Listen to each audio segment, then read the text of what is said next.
views, opinions, and findings contained in this podcast are those of the host and subject matter experts. They should not be construed as official Department of Defense positions, policies, or decisions unless designated by other official documentation. Hi, welcome to Clinical Updates in Brain Injury Science Today, or CUBIST, a podcast for healthcare providers about current research on traumatic brain injury, also known as TBI.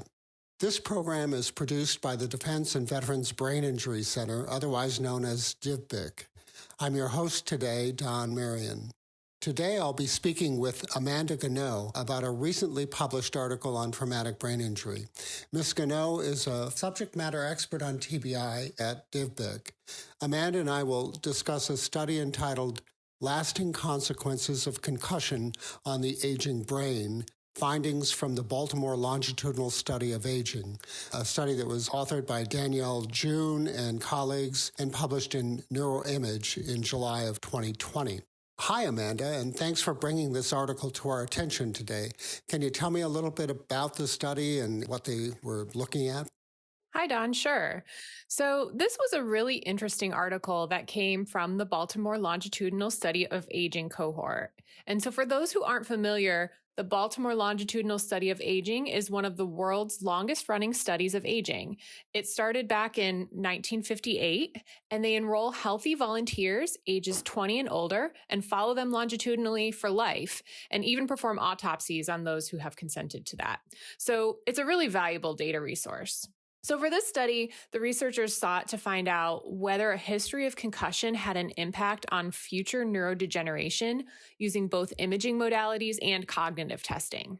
The study examined various imaging and cognitive testing results from 51 older patients, so a mean age of 65, with a self-reported history of concussion, and compared it to 150 matched case controls without concussion to determine the difference in structure, functionality, and clinical cognitive deficits over time.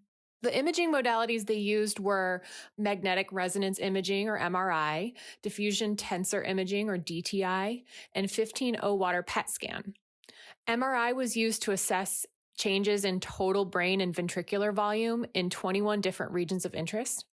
DTI was used to assess microstructural damage in the white matter of the frontal and temporal regions of the brain, and PET scans were used to assess regional cerebral blood flow, or RCBF, as an indirect measure of localized neuronal activity. Cognitive tests were done using standardized neuropsychological assessments that tested the domains of memory, attention, executive function, and visual spatial ability. Very interesting topic to me, Amanda, because the concern in the military are the long-term effects or potential effects of blast exposure and even low-level blast exposure that's not severe enough to cause a concussion. And the question is, what effects, if any, are those blasts going to have on the aging brain? The only way we're really going to be able to answer that question and really figure this out is through these kinds of longitudinal studies, like the Baltimore Longitudinal Study on Aging. So I'm glad they're doing it. I think that's important. So exactly how was the study done, Amanda? Sure. So of the 51 participants who reported a concussion, all 51 had at least one MRI, and 37 of them had 2 or more brain MRIs. 40 had DTI, and 28 of those had longitudinal data. 15 participants had PET scans, with 12 of them that had longitudinal data. And then all 51 participants underwent the neuropsychological assessments, with 46 of them that had longitudinal cognitive data with 2 or more visits. So I say this to emphasize that this was a relatively small sample size. The researchers then compared the data in the concussed subgroup to match case control data and performed statistical analyses to determine whether there was a difference. Amanda, when you say longitudinal data, you mean they had more than one study, correct? Yes, correct. For MRI, the second scan was done at a mean of about 5 years. For DTI, the second scan was done at 3 years. For PET studies, it was done at 5.3 years. And for cognitive studies, the follow-up studies were done over 11.6 years. Okay, great. Prior to getting their first study, how long had it been since they had their concussion? Yeah, that's a really good question, Don. So the average age of concussion was 23 years prior to the initial imaging, so a while ago. And the average age of the first concussion in this group was about 33 years old. So typically they were about 33 when they had the concussion. Then there was a lag of more than 2 decades before they had their first imaging study. Okay, I understand. So exactly what did they find? So for MRI, in comparison to controls, the concussion group had smaller volumes of the temporal white matter and hippocampus at the first imaging visit, as well as larger ventricular volume. These differences remained stable over the follow-up visits, and there were no significant differences in the rate of change between groups during longitudinal follow-up. For DTI, in comparison to controls, the concussion group showed significantly greater microstructural damage in subfrontal and temporal regions of the brain, particularly in the limbic system structures. And this was manifested by higher radial diffusivity at first DTI visit. These differences remained stable over the follow-up years, and there was no significant difference in the rate of change between the groups during longitudinal follow-up. Changes in regional cerebral blood flow in those with a history of concussion, as measured by PET scanning, were not as consistent. So that showed both increases and decreases in regional cerebral blood flow, most predominantly in limbic system structures like the hippocampus, insular cortex, and prefrontal cortex.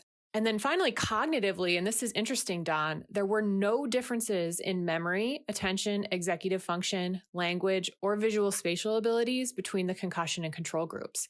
And this was true at the first imaging visit and also during longitudinal follow-up.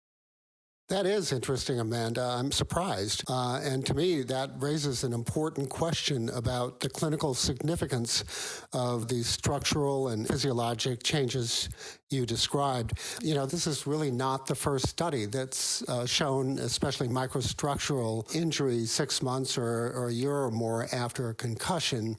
And I know it's the tendency for a lot of clinicians to say, oh, look, there's an abnormality on an MRI or an abnormality on DTI imaging that must be the cause for your headache or your memory problems or whatever. And what this study shows is not necessarily that they're not related. So what were the specific cognitive tests that they used, Amanda?